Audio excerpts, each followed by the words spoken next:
Dark Souls came out in September 2011. No game has generated more wild theories from its community than this one. The insights, debates, and deep love for this game is incomparable. Our viewers have had lots of ideas over the years, and today we're sharing the most popular with you.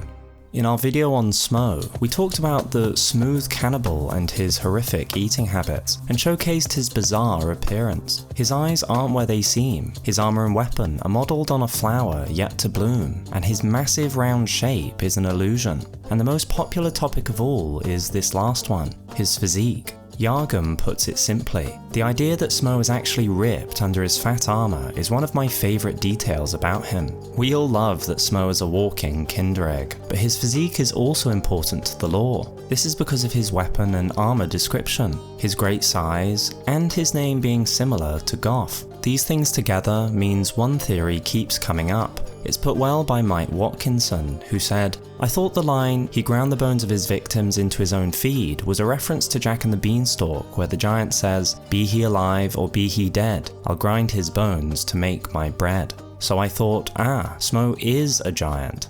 Anubis elaborates on the same idea. The armor states that it can even be worn by humans, which implies that he is not human. Kind of an assumption, but if he is actually a giant and not human, he isn't actually a cannibal. He eats humans but isn't human himself. My other thought is that the hammer in Dark Souls 3 states that he was the last knight to defend Anor Londo, meaning the real Ornstein isn't there when we fight him in Dark Souls 1. Since Ornstein and all the gods aren't there, it could be why the gods allowed Smough to stay a knight, as they were going to flee the city anyways. Who was going to assault a capital with someone with that reputation guarding it? I think the gods only left him as a knight because the fire was fading, and they had bigger fish to fry. So is Smough a giant? There is no proof either way. What we would say is the closer creatures become in a shared society, the less literal cannibalism becomes. Think of how we feel towards dogs, even though they're not human. If our executioner is a giant, it barely changes how appalling his actions were, because he is eating his peers. Besides, who's to say his victims didn't also include giants? But what is an important thing to discuss is the connection between his diet and his size. We put forward that power doesn't have to be channeled through bonfires, which burns humanity, literal humanity, but that it can be channeled directly through eating. Smough's size may be because he has been taking advantage of his role as executioner. He has been getting wide on his own supply, eating humanity to grow his power. One Smough fan said, adding to the idea that eating humans are what caused Smough's size, the giant rats found everywhere drop humanity, showing that they at some point likely consumed a human. If rats grow gigantic from eating humans, it stands to reason that it could happen to a human too. That any creature could grow from the consumption of others is interesting, and the fact that rats in Dark Souls 1 chew on corpses of humans, and then in Dark Souls 2 seem to become more human, with covenants and some even talking, is very peculiar. There was one idea a lot of you mentioned in the comments, which we thought was super interesting. It was put well by Zane Khan, who says, "In Dark Souls 1, we fight Smough the Cannibal. In Dark Souls 3, we fight Aldrich the Cannibal, both in the same arena as well." This is a pretty interesting coincidence, but From Software wouldn't make such a decision lightly, and this comment led to further discussion. Darkabo replied, "Then after Aldrich is dead, we can buy Smough's hammer from the old lady in Firelink. Coincidence? I think not." And Dimitri believes this was enough evidence to close the case. Smough is Aldrich confirmed. Is Smough Aldrich after an age of eating his own kind? Would Smough be happy with this fate? Enormous power within a warped body, a crawling amalgamation of human flesh and viscera. Perhaps Smough would enjoy it. We can't know for sure if Smough became Aldrich, at least until Miyazaki reveals the truth, which of course is planned for 2031, the 20th anniversary of Dark Souls 1. Between now and then, we'll work together on the mysteries of these games and try our best. And we enjoy it, because lore doesn't only make the games better, it brings people into the games too. A Herculean Task said, "I beat Smough for the first time a few weeks ago. Videos like this feel like a victory lap of my accomplishments. I never would have picked up the game if not for the lore." If we can bring new people to Dark Souls through our videos, we're happy. One of our unique releases is our Lore Before Bed series. We noticed that lots of people enjoy watching lore videos before sleeping, so we started to make videos that feel like having a discussion by a nighttime bonfire. Though we were late to the party, we really enjoyed making lore before bed. Sadly though, YouTube really didn't like it. We had to stop, because YouTube didn't just dislike these videos, but also made the entire channel suffer, so we couldn't afford to make any more. But we still want to make lore before bed videos for all of you who love sleeping to our content, so we thought, why don't we make them part of our membership rewards? We can't make them for free, but if they bring you enough value to want to support them being made, we could make that part of what we do. And these would be ad-free, which is perfect for lore before bed. One of our favourite things about the lore before bed videos is we can talk about a whole bunch of things we usually can't. They are wide-ranging videos where a lot of ideas can come up. This makes the comments section really fascinating. Shapofi said on our first lore before bed, Seath was digging to try find Ash Lake, searching for the baby dragon after his experiments failed. That's why the crystal cave is a dead end. In one episode, we mentioned that maiming the Firekeeper's legs means that even if the bars were removed, she is a hard rescue. This is because the world is so dangerous, to carry a person on your back makes surviving nearly impossible. But Knight Lincoln wouldn't let this stop him. This effectively makes her, Anastasia, impossible to rescue. Quote, Step 1, 139 equip load at 99 endurance. Step 2, defeat the Rocky Man and Goddess Fina's simp for plus 70% equip load rings. Step 3, resurrect Anastasia for the full girlfriend experience. Step 4, carry the maiden as in Gower's Ring of Protection like it's nothing with your mighty 236 equip load. Profit, portable waifu/firekeeper, free Estus at every bonfire and escort quest for the rest of the game. Our most viewed video is Ash Lake, Havel and the plot against the gods. This was our effort to resolve some of the deepest mysteries in the game, and though we were excited to bring our ideas to the community, we knew that because of the difficulty of the lore, it would not be a case of pure logic. Our timeline video was based much more on logical evidence, where Ash Lake is more statistical evidence and even some speculation. Our exact words were, this task was not wholly surmountable, and expect some speculation.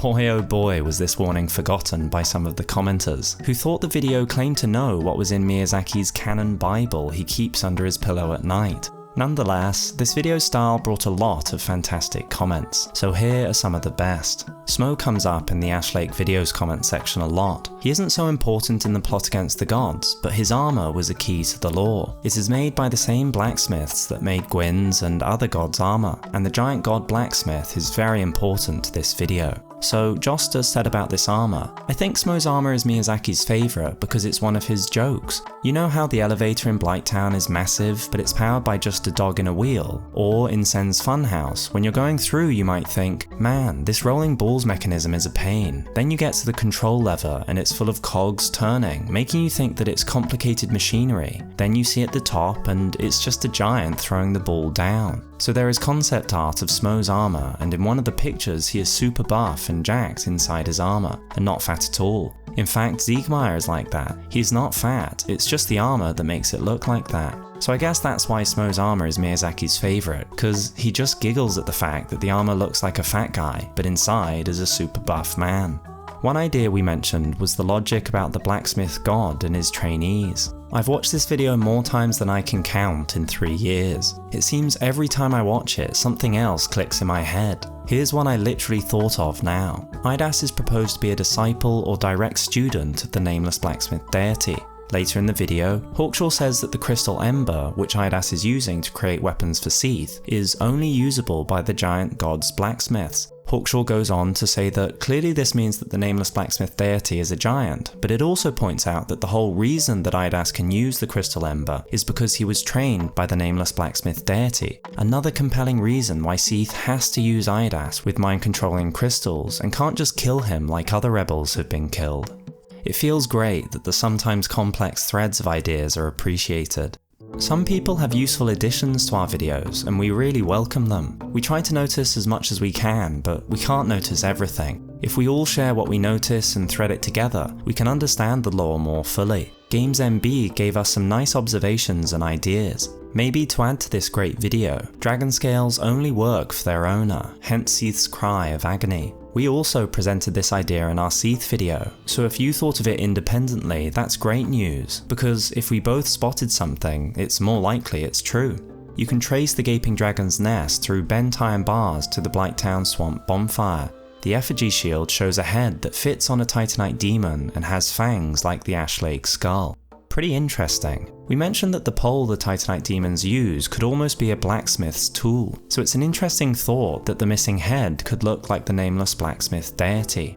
Havel is a vital character when it comes to Ash Lake and the plot against the gods. Oakine said about Havel, interestingly enough, despite Havel being an asset in the war against the dragons, apparently being able to take one down and then get its tooth, Gwyn does not award him and his followers. The Knights of Gwyn got armour and prestige, the four kings were given a city and bequeathed a piece of Gwyn's soul. Even a traitorous dragon, Seath, was given dukedom and a piece of the Lord's soul as well. What did Havel get in return for fighting? Nothing.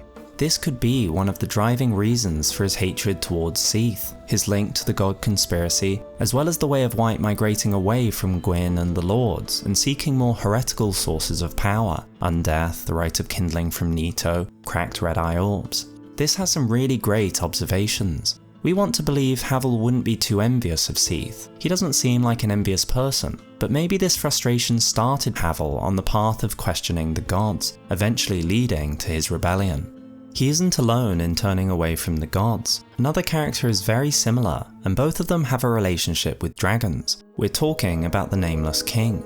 Luke believed that Havel being with the Nameless King in Dark Souls 3 makes the plot against the gods seem accurate. He must have escaped. This would imply that Havel is still alive. We can always hope. In the Ash Lake video, the Titanite slabs are also very important. They are the nameless blacksmith deity's heirlooms after all. Big Mac updated us with something new about these slabs. A couple years late, however, I'd like to mention that the Titanite slabs were translated and were found to have text speaking of the Age of Dark being an inevitability. If we believe that the nameless blacksmith harvested slabs from the arch trees, it could be theorized that he wrote these as a sort of warning to the gods, a threat of sorts. If the nameless blacksmith deity did write this threat, it came true. Some theories are just so perfect they have to be true. They might as well have been torn out of Miyazaki's canon Bible. Artcrime provided one such theory. Chloranthy ring, chlorophyll, plant's ability to turn CO2 and glorious incandescence into sugar. Sugar equals energy, energy equals stamina, results, praise the sun. And the replies gave some extra nuance and context which we can all appreciate. Are you saying the Chloranthy ring is solar powered? You mean Solaire powered? Ash Lake was a video about many things, but we love making videos about single characters. This is because the stories are human, and everyone's relationship with the character is different. This makes the comment section really unique, and also sparks a lot of debate. One video that's great for this is our Siegmeyer video. Siegmeyer is so loved by the community, we were nervous to throw any shade on him at all.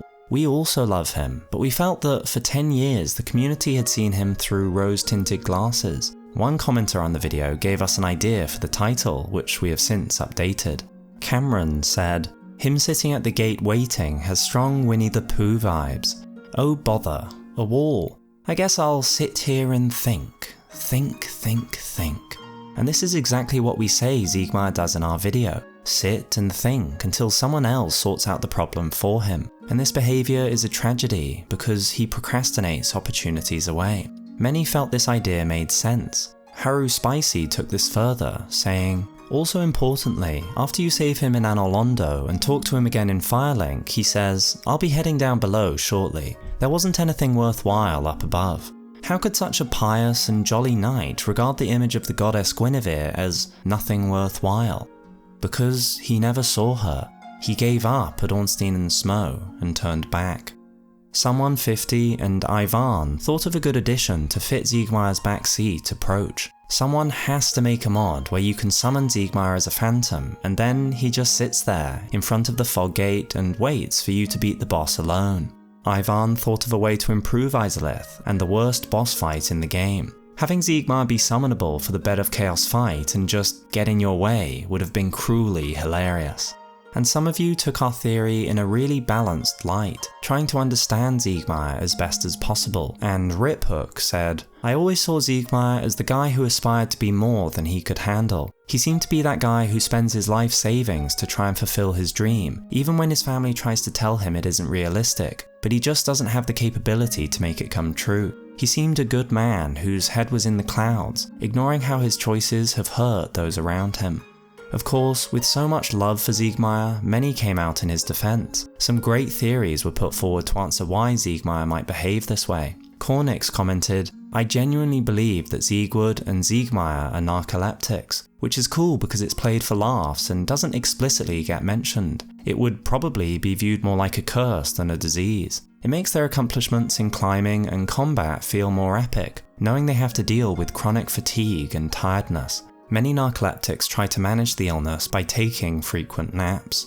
And Theodoric said, "Personally, I always took it that Siegmeyer was a patient man and was a great warrior, but he had gotten older and perhaps his mind and skills had started to fade. This was compounded by the undead curse, and he began to fade more and more. His quest is to prove he is the man he used to be. I think he is in the process of hollowing even by the time we meet him. He's essentially a once great adventurer with dementia, going on one last quest before he no longer can." This made us sad, but also made Siegmeyer all the more brave if it's true, and it really might be. One idea drew on Dark Souls sequels. Mechanical Dragonfly commented, "If Siegmeyer is the thesis, Sieglind is his antithesis, then Siegward would be the synthesis. It took him until the end of time, but he finally became his best self." But what everyone agrees on is this, from Jones Jones. "If Siegmeyer has 1 million fans, I'm one of them. If Siegmeyer has 1 fan, I'm them. If Siegmeyer has 0 fans, I'm hollow." Siegmeyer will always be loved, and always be a hero. In the end, he did try his best. We had a small tribute to Siegmeyer at the very end of the video. Did you notice the Easter egg? Almost no one commented on it, but there was a Hawkshaw Siegmeyer war cry at the very end of the video. One fan, the fan of everything, finally noticed 7 months ago. That replication of his war cry at the end was amazing. Thank you for adding that. We love comments with ideas about the lore, but for us, the most special comments are the ones that share how the lore can help with life when not playing Dark Souls. Dank Murphy resonated with the Siegmeyer video and said, "I've been feeling like a Siegmeyer myself for a long while now. Even though you were talking about a fictional character, what you were saying really resonated with me as a person, like you were speaking directly to me when explaining Siegmeyer's behaviour and mindset, and really gave me a perspective on the way I've been for the past 12 months. Thank you for this. I see now what I must do to pull myself out of this rut. I had no idea the answer to my issues would be in a Dark Souls lore video of all places. Now, whenever I'm feeling down or hopeless, I'll look at myself in the mirror and say, you have a +15 Zweihander."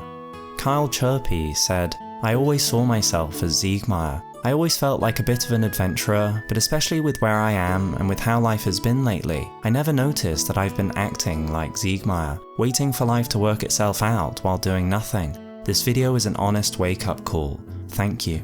We read all your comments, so if you have any ideas about the lore, post them on our videos. Even small things you've observed can help the community unlock the secrets of Dark Souls. If we like your idea, whether it gets 5 likes or 500, we may feature it in a future video. And if you're an avid lover of the lore, consider supporting the channel. Members are part of a community that delves into everyone's ideas, not just Hawkshaw's, and not only on chat, but in video format. So stay tuned for more, subscribe, and we'll see you in the next video.